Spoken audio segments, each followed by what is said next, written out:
L'ordre du jour appelle l'examen de la motion de M. Bruno Retailleau et plusieurs de nos collègues tendant à proposer au Président de la République de soumettre au référendum le projet de loi adopté par l'Assemblée nationale ouvrant le mariage aux couples de personnes de même sexe. La parole est à notre collègue Bruno Retailleau, premier auteur de la motion.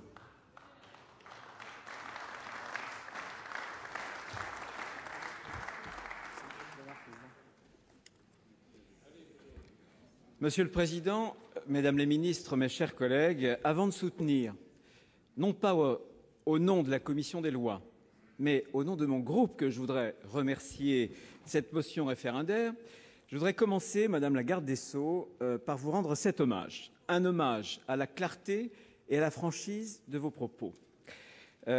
Sur ce projet de loi, nous avons peu de points d'accord, mais nous en avons un. Il n'est pas anecdotique, il est même essentiel. Et comme vous l'avez si bien indiqué, cette réforme est vraiment une réforme de civilisation. C'est aussi ce point de consensus, vous me le pardonnerez, qui va finalement nous opposer de toute la force de nos convictions, et elles ne sont pas tièdes, ni les vôtres, ni les nôtres. Nous partageons, c'est vrai, cette idée qu'avec ce texte, il y a un basculement. Vous soutenez que c'est un progrès, nous pensons que c'est un recul, un double recul même. Un recul pour la République, un recul aussi pour la société. Un recul d'abord pour la République, puisque votre réforme s'appuie sur une conception biaisée de la loi, mais aussi de l'égalité. Et c'est au nom d'ailleurs de l'égalité républicaine que vous nous présentez ce texte. Mais quelle est cette définition de l'égalité? L'égalité républicaine, c'est celle qui consiste à traiter de la même façon des situations identiques. Or, un couple composé de deux personnes de même sexe, ça n'est pas la même chose qu'un couple composé de personnes de sexe différent. Ça n'est pas moi qui le dis, c'est le Conseil constitutionnel, dans une décision importante de janvier 2011. Non seulement cette jurisprudence est constante au Conseil constitutionnel, mais elle l'est dans tous les autres ordres de juridiction en France. C'est aussi au nom de l'égalité, madame, que vous exprimez lorsque vous prétendez que le texte ne retirera aucun droit, que c'est un droit pour tous, qu'il va en ajouter sans en retirer à personne. C'est rigoureusement faux, parce qu'avec cette réforme, vous allez tarir un peu plus la source de l'adoption pour tous les couples, y compris hétérosexuels, et surtout, vous allez priver des enfants de connaître leurs origines, vous les allez les priver de connaître un père aussi et une mère. Et donc, au nom de cette égalité pour les adultes, vous allez créer une discrimination pour les enfants. Mais il n'y a pas que l'égalité, il y a aussi la conception de la loi. Je pense que la source du droit républicain, ça n'est ni le sentiment, ni à plus forte raison d'ailleurs, et à l'inverse, le rapport de force. Ni le sentiment, j'ai souvent entendu la justification de l'amour comme passeport du droit au mariage. L'amour, vous en conviendrez, c'est le plus grand, c'est le plus beau de tous les sentiments. Et nous allons nous accorder aussi sur ce point-là. Mais l'amour est de l'ordre de l'intime, est de l'ordre de la sphère privée. Et en quoi la loi donnerait un statut public à une relation affective, aussi noble soit-elle, aussi digne soit-elle? Au nom de quoi la République se mêlerait-elle de ce qui ne la regarde pas? Et quand la République se mêle, à travers l'officier d'état civil, le maire, de ce qui la regarde, c'est pour constater, devant un tiers, qu'il y a une coïncidence entre l'intérêt particulier d'un couple et l'intérêt général, au travers du renouvellement des générations, au travers de la transmission d'un patrimoine matériel, immatériel de la nation. Et je pense que c'était important de le rappeler. Mais la loi, à l'inverse, n'est pas non plus un rapport de force. Monsieur le rapporteur, je ne crois pas, comme vous l'avez indiqué au cours des auditions, que la loi soit cette expression du rapport de force. Vous l'avez, je vous cite, indiqué comme ce qui est juste, c'est ce que dit la loi, et la loi se réfère à un rapport de force à un moment donné. Mais sur ce texte, c'est quoi la loi du plus fort? Le rapport de force? Est-ce que c'est le droit des adultes contre le droit des enfants? les grands perdants de cette réforme, mes chers collègues, ce sera les enfants. Ce sont les sans-voix. Ils n'ont pas de relais dans les médias. Et si, quel que soit le banc sur lequel nous siégions, nous acceptions que l'expression du rapport de force soit constitutive de la formation, de la fabrication de la loi, alors que faisons-nous ici? Est-ce que nous sommes convoqués pour n'être simplement que des greffiers qui doivent enregistrer de façon automatique des revendications catégorielles pour les groupes les plus influents? Et si notre boussole n'est autre que celle des désirs et des volontés individuelles, alors où est l'intérêt général? Et comment et avec quel concept va-t-on limiter les caprices, les désirs, les volontés individuelles? Non, je ne crois pas à la République du désir, je crois à la République des droits, à la République des devoirs, et je pense aussi que la République, ça n'est pas un self-service normatif auprès duquel chacun viendrait quémander la reconnaissance de son droit ou de sa demande absolument personnelle. Cette réforme, je pense, n'est pas un progrès pour le droit républicain, pas plus qu'elle ne l'est pour la société, pour la civilisation même, puisque vous aviez parlé de réforme de civilisation. Erwan Binet avait indiqué à l'Assemblée, le rapporteur, qu'il s'agissait d'une révolution anthropologique. Oui, bien sûr. Depuis si longtemps, nous vivons dans un monde qui le restera d'ailleurs, marqué par une différence irréductible, par cette complémentarité de la figure masculine et féminine. Et c'est à partir de cette réalité que les sociétés, quelle que soit leur culture, leur religion d'ailleurs, se sont organisées. Elles se sont organisées non pas pour obéir, pour se soumettre à la nature. Elles se sont organisées pour tenir compte de cette donnée objective, parce que c'était le cadre le plus harmonieux pour leur développement, parce que c'était aussi le cadre le plus universel, parce que tout homme, quelle que soit sa culture, sa couleur de peau, quelle que soit sa religion, est issu d'un homme et d'une femme. C'est aussi cette dimension universelle que porte en son cœur l'institution et pas seulement le contrat du mariage. Je voudrais rappeler à ce stade les mots très justes qu'avait eu en 2004 l'ancien Premier ministre Lionel Jospin. Le mariage est dans son principe, je le cite, l'union d'un homme et d'une femme. Cette définition n'est pas due au hasard.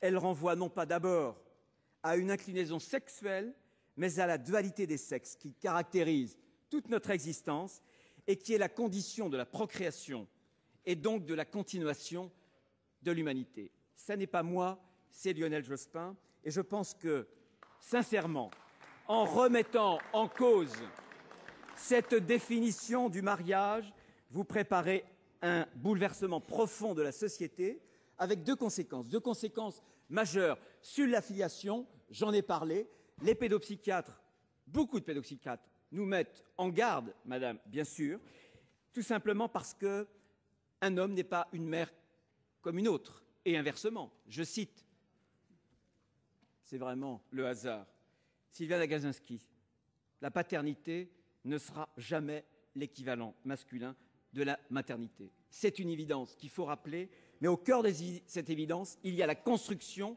psychologique des enfants, et je pense, et je suis sûr d'ailleurs que vous l'avez à l'esprit, mais je pense qu'au moment où nous discutons ce texte, c'est le fil rouge qui doit nous guider, parce que, au nom de quelle modernité projeterait-on ces enfants dans une origine impossible?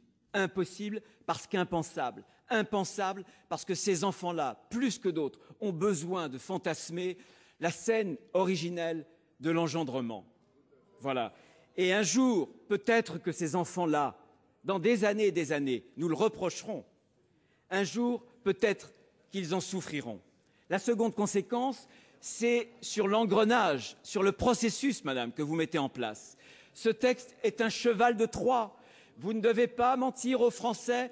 Aujourd'hui, le mariage et l'adoption. Demain, la PMA et la GPA. La PMA, déjà aujourd'hui, à l'étranger, en France aussi, dans des conditions artisanales. Consultez les médecins, les obstétriciens. Et aussi virtuellement, potentiellement, juridiquement, avec la Cour européenne des droits de l'homme, qui tolèrent parfaitement des régimes différents à condition que les statuts de couple soient différents. Mais dès lors que vous autoriserez le mariage pour les couples de même sexe, eh bien, la Cour européenne des droits de l'homme vous indiquera, je cite, que vous ne pourrez réserver de différence de traitement dans l'exercice du droit de procréer en ayant recours à la PMA. Donc, en votant ce texte, déjà, le bras est dans l'engrenage qui va nous conduire à la PMA et après-demain, bien entendu, à la GPA. Et j'entends les objections, qui sont sincères d'ailleurs, qui viennent sans doute aussi du cœur de toutes celles qui vont nous dire « mais non, il n'y a pas la PMA, il n'y a pas la GPA ». Tout se passe comme les choses s'étaient passées il y a un peu plus de 10 ans pour le Pacs, qu'on nous promettait comme étant l'étape ultime. Souvenez-vous, la déclaration d'Elisabeth Bigou. Souvenez-vous, monsieur le rapporteur, votre propre déclaration à l'époque. Eh bien, les mêmes qui aujourd'hui disent jamais trouveront les meilleurs arguments du monde pour tout justifier au nom de l'égalité, au nom de la générosité, parce que ça se fait dans d'autres pays, au nom du progrès aussi. C'est une évidence. Et je pense que c'est là que peut vous conduire cette ambition prométhéenne, cette toute-puissance juridique que vous voulez faire adopter finalement par ce texte. Et je pense qu'au bout de ce texte, il peut y avoir un risque, il peut y avoir même un précipice, celui de la fabrique d'enfants. C'est la raison pour laquelle vous avez le devoir de consulter des Français. C'est un devoir, mais c'est aussi une possibilité juridique sur laquelle je voudrais m'attarder quelques instants. Le référendum est parfaitement dans l'esprit de la Ve République.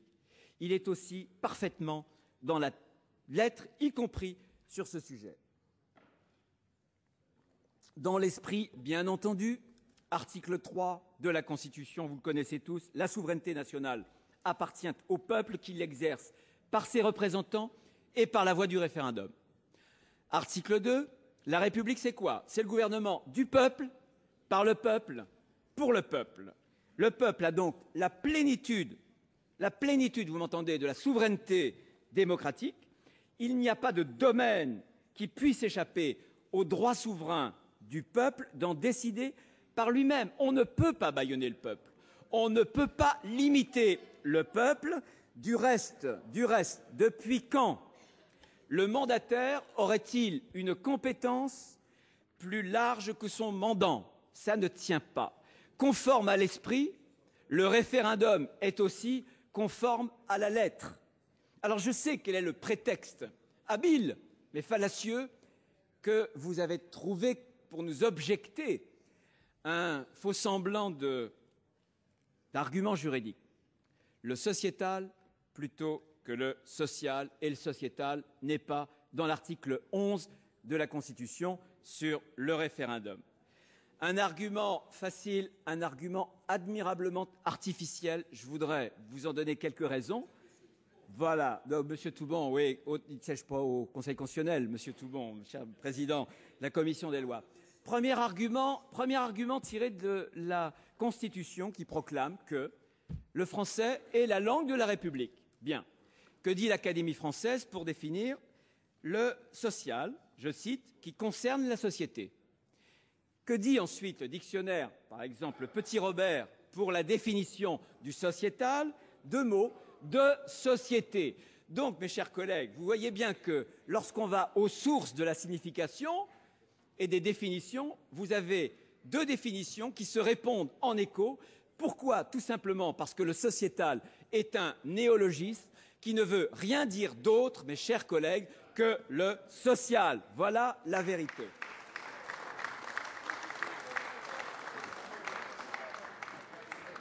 D'ailleurs, quels sont les effets de la réforme? Quels sont les effets de la réforme si ce n'est des effets et des impacts sociaux?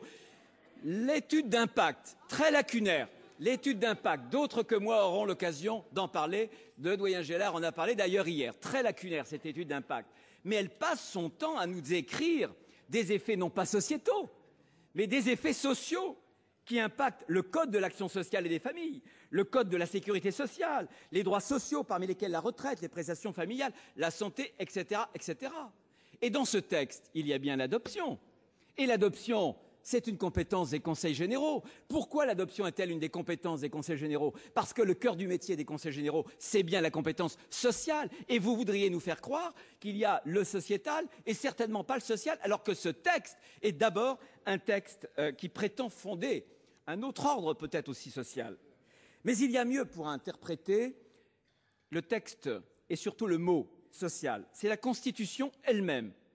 La Constitution de 58 qui renvoie dans son préambule au préambule de 1946. Je cite: « Le peuple français proclame comme particulièrement nécessaires à notre temps les principes politiques, économiques, sociaux ci-après. » Que sont ces fameux principes sociaux? Le préambule, le 10e alinéa, je lis: « La nation assure à l'individu et à la famille les conditions nécessaires à leur développement. » Le social, nous dit le préambule de 46, recouvre, englobe bien, concerne le droit de la famille. C'est une évidence et vous voudriez nous faire croire que ce texte ne concerne ni la famille, ni l'adoption, ni le social. Eh bien, constitutionnellement, c'est faux. Toujours dans la Constitution, article 69, article 70, le Conseil économique, social et environnemental, qui est sorti de l'anonymat pour refuser la première pétition constitutionnelle de notre histoire, la Ve République, 720 000 signatures, eh bien, ce Conseil, qui est social, c'est dans sa dénomination, intègre pas moins de 10 associations familiales. Et justement, pour échapper à cette saisine, il s'est autosaisi sur un thème intéressant, puisque le thème sur lequel le CESE s'est saisi, je vous le cite, les évolutions contemporaines de la famille et de ses conséquences. Eh bien, si le CESE s'estime compétent pour les questions familiales, alors qu'il a dans sa nomination le terme social, c'est bien que famille renvoie au social et vous ne pouvez pas vous cacher derrière le sociétal, si ce n'est comme d'un faux argument pour ne pas avoir à donner la parole au peuple. Et pourtant, le président de la République, François Hollande, devrait y réfléchir à 2 fois. Pourquoi? Parce que seule, si elle était votée bien sûr, une loi référendaire lui permettrait de surmonter 2 obstacles majeurs. Premier obstacle, on en a parlé hier, la conventionnalité, qui tient à l'article 55, qui donne aux traités, aux conventions internationales, une autorité supérieure à la loi ordinaire. Alors comment allez-vous vous y prendre avec les innombrables conventions, accords bi- ou multilatéraux qui traitent justement de la filiation ou du mariage? Vous connaissez comme moi, madame, vous connaissez comme moi la jurisprudence de la Cour internationale de justice. Vous savez aussi quelle interprétation on donne à l'article sur l'interprétation des traités de la Convention de Vienne, sur le sens des mots. Les choses sont claires et je pense que pour moi, il s'agit d'une des difficultés majeures de ce texte. Autre difficulté, l'inconstitutionnalité. D'autres que moi, Jean-Jacques Thiest, y reviendra tout à l'heure. Simplement, je pense que cette réforme fait violence à notre identité constitutionnelle et plus particulièrement à ce que l'on appelle, plus familièrement, pour ce qui concerne les juristes, les droits fondamentaux reconnus par les lois de la République. Et je pense, avec beaucoup d'autres juristes, que le mariage, que la filiation sont des droits fondamentaux reconnus par les lois de la République, notamment la filiation, parce qu'il existe un lien indissociable, mes chers collègues, entre sa définition et le régime de protection que le législateur, au-delà de notre République, a toujours tenu à lui apporter. Vous voyez, les arguments juridiques ne manquent pas, mais au bout du compte, l'affaire est politique. L'affaire est politique puisque c'est au président de la République d'en décider. Et on sait depuis 1962 qu'il n'aura aucun contrôle, pas même celui du Conseil constitutionnel, qui se refuse à contrôler et à examiner la constitutionnalité des lois référendaires. Politique aussi, évidemment, parce que cette question concerne les Français d'aujourd'hui, les Français de demain, les autres, les nouvelles générations. Et on ne peut pas engager ici, avec une majorité parlementaire nécessairement éphémère au regard des générations, par un texte qui va remettre en cause notre pacte social seulement par une loi ordinaire. Si François Hollande, en s'exprimant au Congrès des maires, a parlé de liberté de conscience, c'est bien qu'il y a une gravité exceptionnelle, bien plus grave que le cumul des mandats, que pourtant le premier secrétaire du Parti socialiste, M. Harlem Désir, personnage considérable puisqu'il a succédé à François Hollande, voudrait porter devant les Français pour qu'ils en décident par la voie du référendum. Et dimanche, je salue tous les collègues d'ailleurs alsaciens, j'espère que l'Alsace se réunira, si j'ose dire. On fera un référendum. Pourquoi sur ces questions et pas sur le pacte social? Avec le référendum, mes chers collègues, vous avez une occasion unique de donner la preuve que le peuple compte pour vous, un peuple qui ne comprend pas que vous vouliez la parité partout, sauf là où elle est indispensable. Un peuple et des élus qui ne comprennent pas qu'on brandisse à tout bout de champ le principe de précaution pour des sous-espèces protégées de tritons, etc., alors que lorsque des pédopsychiatres nous mettent en garde, nous abandonnions toute prudence. Le peuple que vous ne voulez pas entendre quand il défile par centaines de milliers dans la rue, M. Hollande devrait se souvenir de l'anaphore. Moi, président, je ne diviserai pas les Français. Il a une occasion de les réconcilier par le référendum. Vous avez une occasion de montrer que le socialisme n'est pas devenu qu'un néolibéralisme libertaire, comme le dit dans son excellent livre Laurent Bouvet, Le sens du peuple, ce livre. Il n'est pas trop tard. Revenez au peuple, revenez à la réalité, revenez aux sources de la République, aux sources de la démocratie. Faites ce référendum, Monsieur le Président de la République, parce que oui, Madame la garde des Sceaux a raison, il s'agit bien d'une réforme de civilisation et on ne change pas subrepticement, on ne change pas de civilisation par une loi ordinaire au gré des majorités parlementaires passagères. Merci.